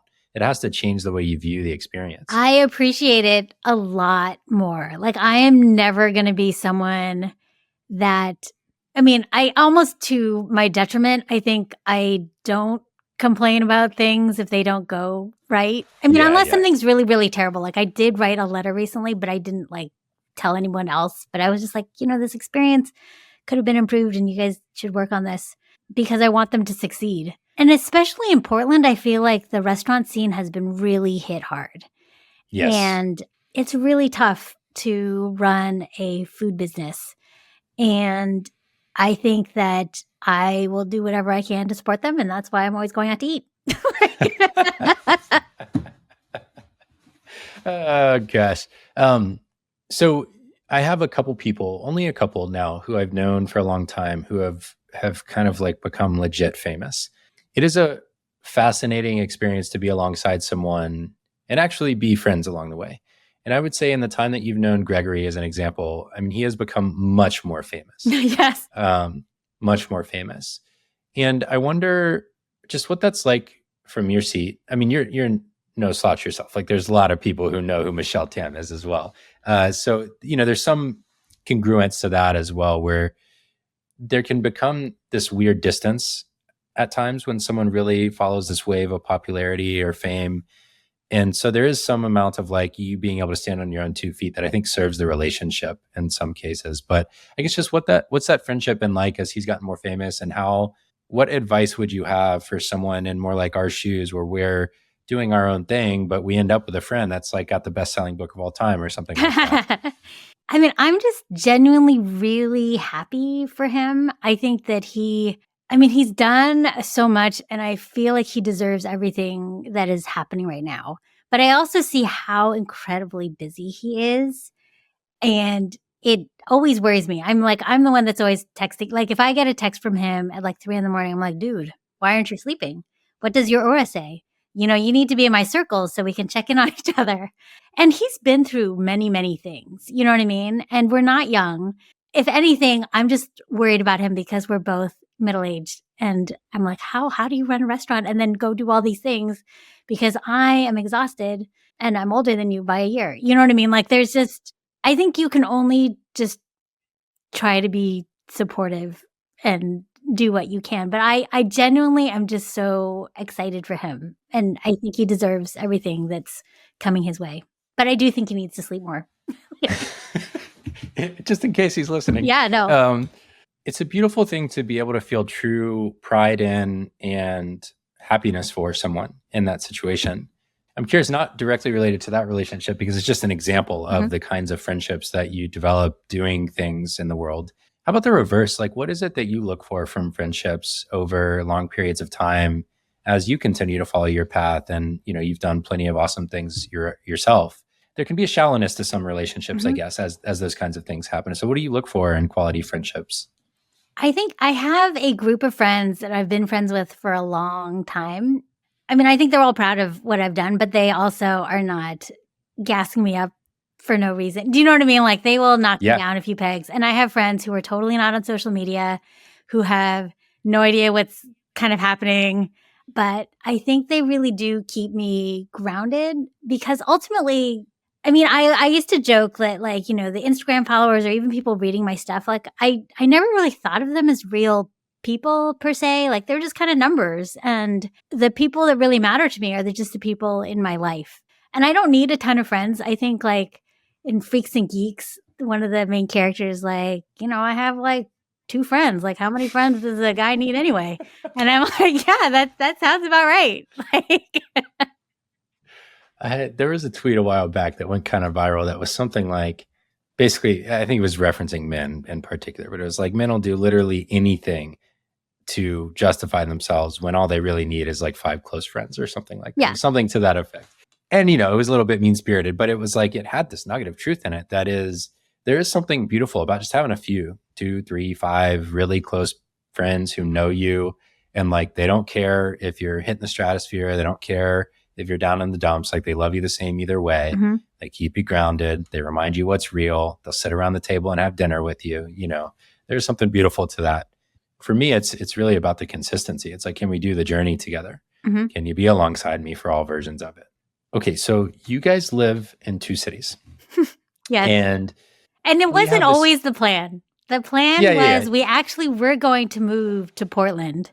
Okay. Because we live in Palo Alto, which is in the middle of Silicon Valley, and it is a pressure cooker area. I grew up here. Like I grew up in Menlo Park, which is right next to Palo Alto. And things have changed a lot since I was a kid.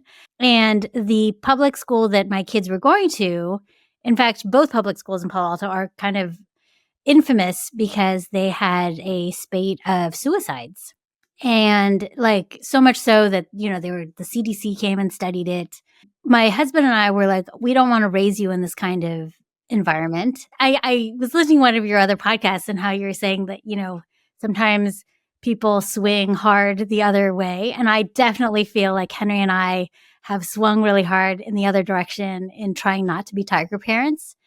And so I was the first one to kind of go to Portland and see how amazing it was. And I was like, hey, everybody, let's go visit Portland all the time because I love it. And it's got all this great food. It has access to nature. The people are really nice. And so then I remember one time we were there with our best friends and we were like, hey, let's just look at open houses. And then we found a place in Sellwood, which is this really cute neighborhood in Portland, very family friendly, very walkable. And we're like, I could see us moving here.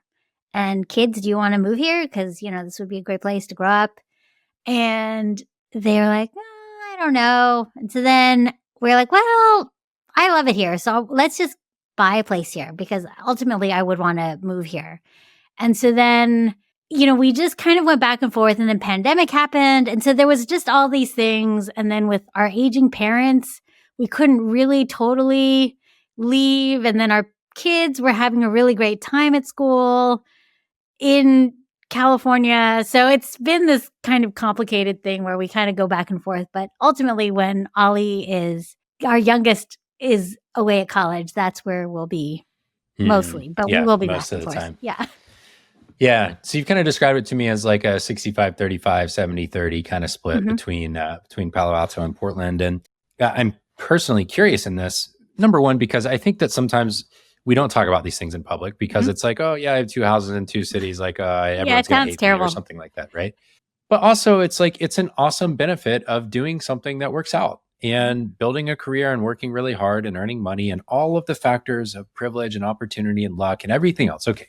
Blanket, like, yes, those things exist too. And when you're here, you're here. And like, sometimes you get awesome opportunities. Like you can be in 2 places that you really love. And I like talking about that stuff. I don't want to ever force a guest to, but it's like, it's also real. It is your experience of life, and it's aspirational to me in a way as well. So anyways, that's why I ask about it for people listening. It is not something that I thought we would be doing, but I love that we do it. Like the time I was going to ask, like, what are the awesome parts of it? The time we spend in Portland is amazing. Like I feel like when we're here in Palo Alto, it's like we're kind of like in work mode, and we're just and our house here, like it's not like our house is fine. It's just not. It's just it is what it is. Yeah. And the food is not that great here. But our friends are here and our parents are here. So there's pluses, and the kids, all their friends here, and they love it. Okay. Yeah. But I grew up here, so I don't love it here. But that's where Henry's job is that he goes in to. But when we're in Portland, also, I consider it home. Like I do work there, like all the things that I do here, I also do there. Yeah, it's not just like vacation when you're there. But I just love it so much more. I love the rain. I love the woods. I love how I can just go out and wherever we go, the food will be good. And I can eat gluten-free without any problems. Everywhere. And I just feel very calm there. And I love that I can just go walk in Forest Park. And I just love it. And I feel very lucky that I'm able to do this. Like Henry and I know nothing about money, but we started listening to Ramit Sethi's, I Will Teach You to Be Rich. And so Henry and I always joke about like, this is our rich life. A lot of people might not understand it, but this is what we chose to do. Yeah. I was bragging on Ramit recently. Not that he is not the kind of person that cares what I think anyways, but I was bragging on him that I've followed his work for a very long time now, probably 15 years maybe. And his work has matured as he has matured, in my opinion. Like the quality and thoughtfulness and depth of the way that he has chosen to podcast and talk about money at this stage of his career is really interesting and relevant to me. And I find that really impressive. It's very hard to mature with your work and with an audience of people. And I just think he's done a great job of it. So anyways, random shout out for Ramit. We tear people down so much on the internet. It's like, why don't we just start building them up a little bit? Okay, so there's this Wall Street Journal article that the builder of your house in Portland pitched, and we won't go far into that. But one of the things that I noticed about that, and then somewhere else on your blog or in one of the books, you mentioned that you got to kind of remodel, I think in Palo Alto for the kitchen. And then here you got to kind of design it as the house was being built. And one of my dreams is like, I would really love to build a house from scratch because there's like all of these things I wish our home would have that no builder detached from an owner is ever going to do. Just from like materials to layout to everything. And so you've gotten to have a couple experiences, at least with the kitchen, which is a core part of your family life and your business. What are the principles for designing a great kitchen that you know now that you didn't know before you started trying to come up with them? What's funny is I did not design either. I gave input. Definitely our architects helped, like they designed it and then we gave feedback. Like with our new place, they had already had designs on what the house was going to be. And we happened to buy it before they started construction. And so we were able to change a few things. And one of the main things was the kitchen. We just said it totally needs to be moved because it was like facing some weird window. There was no pantry space. There was not enough counter space. there were just certain things where like, no, these are things, and I need lots of storage space because I have so many appliances and things. I don't know a thing about designing kitchens. You just have to hire a good architect who will. And luckily, our Portland architect was really open, and they came up with some really great ideas. And there's tons of counter space and storage and light, like natural light for photos. But what's interesting is because I'm at the age where I'm really thinking about like kind of sunsetting and what is going to happen. I'm like, at first I was like, I want 2 dishwashers because that's like the dream, because I think Ina Garten has 2 dishwashers. And I'm like, oh, that's so smart. But then I was like, no, if I'm retiring, I only want 1 dishwasher. Like there's no reason for me to have to do so many dishes. So there's definitely kind of like what we want to do going forward. And I think about that a lot. I'm like, how much do I want to do and what would make me happy? Like when you were like, oh, what are opportunities that you would want to do? I'm like, I don't know. I seriously only say yes to things that I'd be really, really excited about. Which, I was actually noticing that as I was listening to conversations you've done. I was thinking like, damn, I feel kind of lucky. Like you basically haven't done podcasts other than when it's on book promotion time. Well, what's funny is I've gotten like, there's that scam right now on Facebook where all these people are getting pitched by like these giant podcasts and they're being offered like thousands of dollars. But I'm like, you guys, this is all bogus. No one pays you to go on a podcast, and they're not going to have a Gmail account. And, it's not going to be a Facebook Live. Like, hello. But no, like for sure. Like I only say yes to things I want to do. Yeah. So you've listened to a couple of the episodes. So this question might not surprise you at this point, but what do you want to do? What do you think about as options from here? And like, how do you think about this phase of life? Because I don't want to project onto you, but there's probably some point at which it's like, okay, we don't have to anymore. Mm-hmm. We don't have to anymore. Mm-hmm. We can kind of choose when we're like done with this and moving on to something else. And what's your process for thinking through that as what you have to give and also just what you want to be able to enjoy at this phase of life? I think for sure, like we were like, oh, you know what? I want to just work on my blog. Like I recently redesigned it and I was like, you know what? I'm just going to put high quality stuff up on the blog. And we had our app for like 12 years, but then it was just too expensive to keep maintaining it.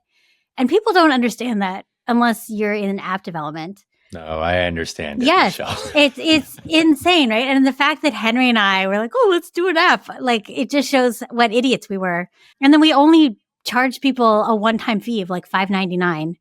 And anytime iOS gets updated, it breaks the app, all that stuff. And I was like, dude, we cannot keep paying for this. But I think when people pay you once, they just feel like you owe them forever.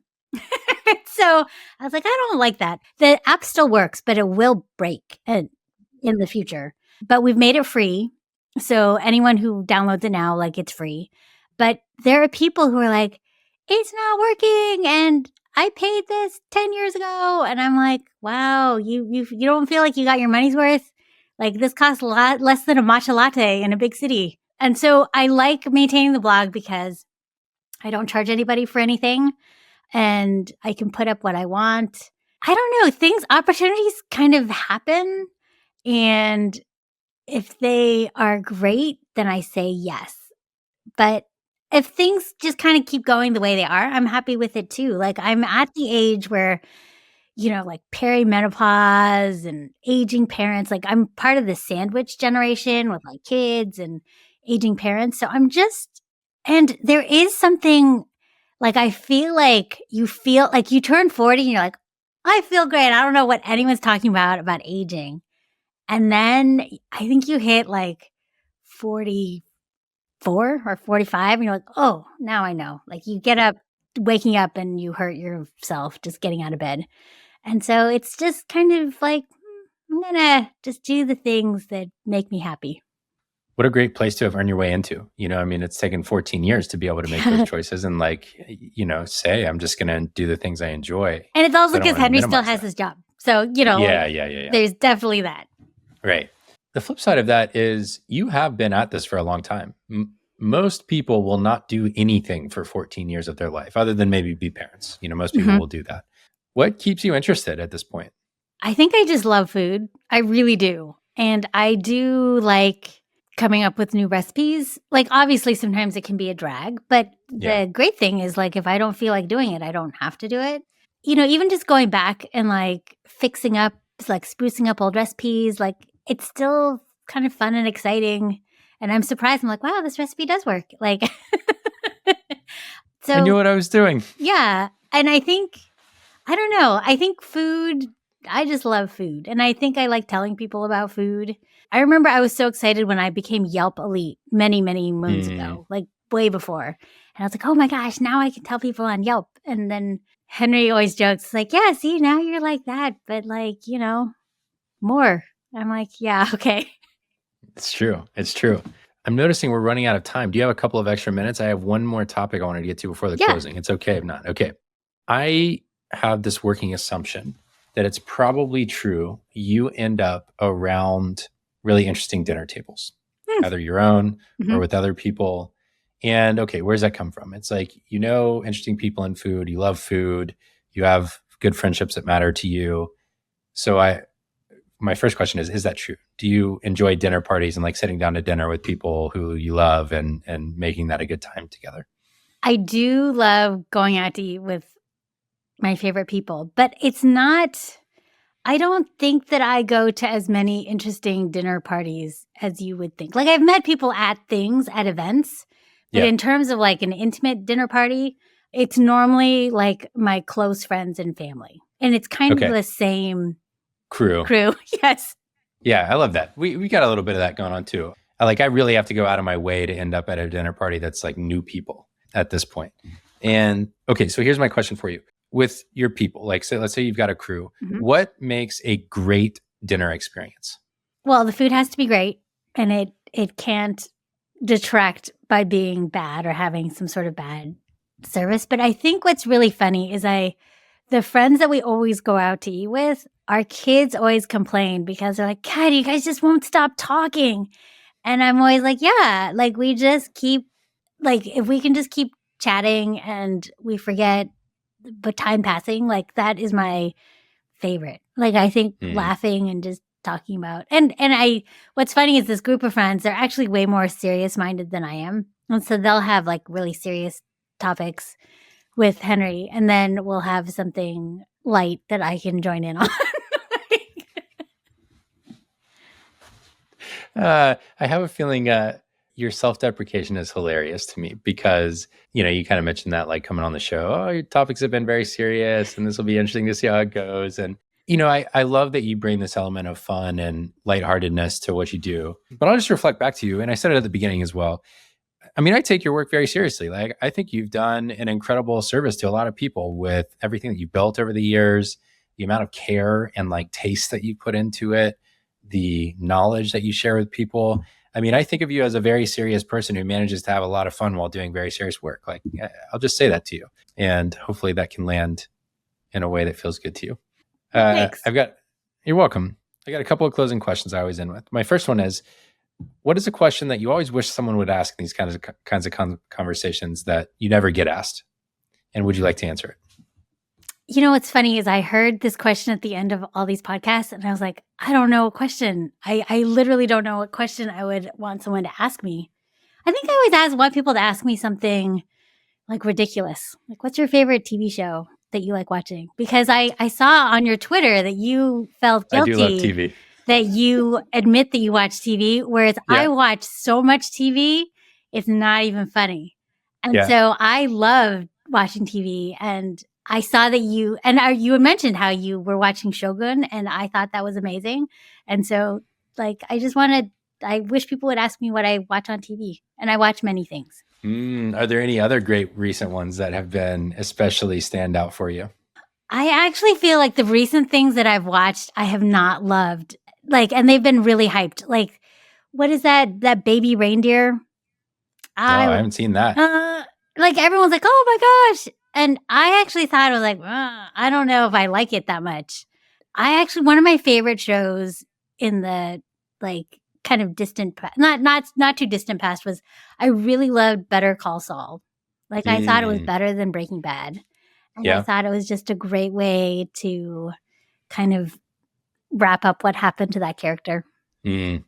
You know, what's interesting is that as I hear you say, shows that people talk about that you end up not enjoying is once the wave of a show has passed already, I like can't get into it. It's like if too many people are into it, it's probably some ego thing, but I really want to discover. No, you just like that indie band, and when they get big, I do. You're like, no, you're dead to me.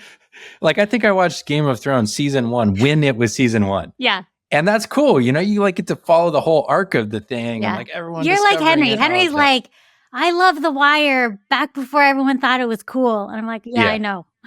Yeah. Good for you, Henry. Yeah. Oh, man. Okay. All right. So my second to last question is, I think that we all have a version of the future we're trying to create. It might just be for our families, it might be for ourselves, it might be for the world. And there's a version of that future that I think can be so kind of like amazing that we might not even admit it to ourselves that that's what we're hoping for. And I'm curious what that would be for you, at whatever level of life that might be. I mean, I do think like I worry. No, worry is not a good word. Like I hope that my kids have amazing lives and that they're happy. And we've kind of set them up with the tools to do great things that are fulfilling to them.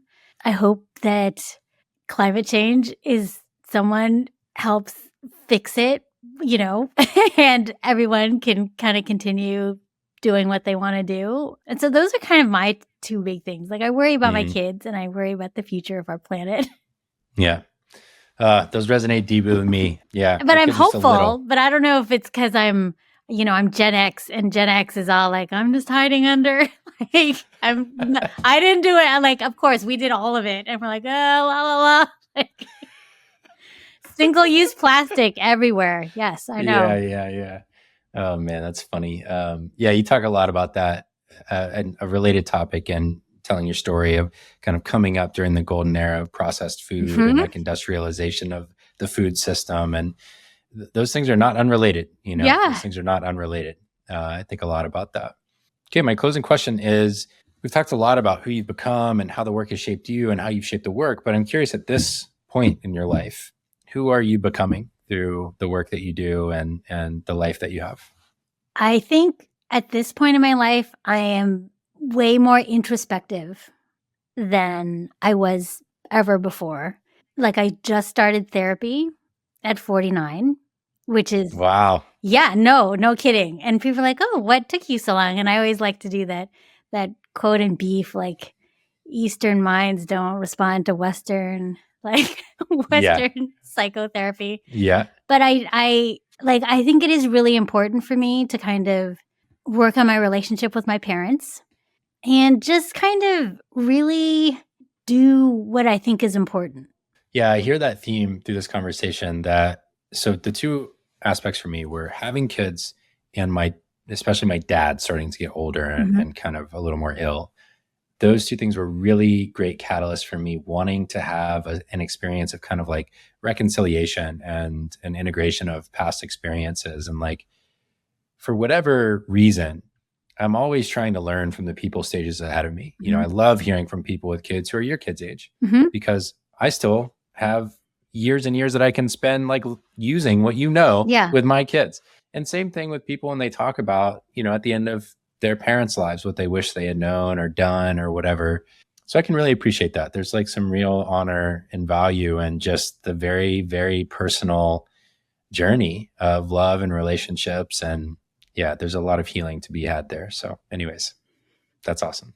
See, I made it all serious at the end. It's great. It's great. It can be both. It can be light, fun, and serious. Well, Michelle, I love your work. I love your story. I'm really grateful you spent 2 hours with me and hope listeners love it too. It was my pleasure. We should definitely have a meal together. Yes, 100%.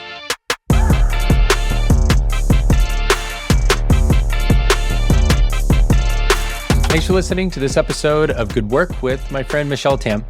I'm Barrett Brooks, your host. This podcast is produced by my friends over at Podcast Royale. And if you enjoyed today's episode, I'd ask you to go hit the subscribe or follow button wherever you get your podcast, or if you're on YouTube. Hitting that subscribe button helps them know that the show's pretty good. It also helps other people find the show. The second thing you can do is you can leave a rating and review wherever you get podcasts, or if you're on YouTube, you can hit that like button, leave a comment. The algorithms love this stuff. It's a social validation thing, and it helps me continue to grow the audience so that I can continue to invest in the show. So I'm really grateful for that. Thank you for doing it. My guest today was Michelle Tam. She's the co-founder, along with her husband, Henry Fong, of nomnompaleo.com. They have 3 incredible best-selling cookbooks, and you can find her on basically any social platform at Nom Nom Paleo. I hope you enjoyed this conversation about 2 people coming together to create something from a place of their own need and building it into something really special for hundreds of thousands of people over the past 14 years, and doing it because they have a really high standard of excellence and a really complementary skill set. So I loved hearing from Michelle, and I hope you did too. Thanks for tuning in. Always grateful to have your ears and to spend a little time with you every week. So thanks for being here, and I look forward to seeing you next time.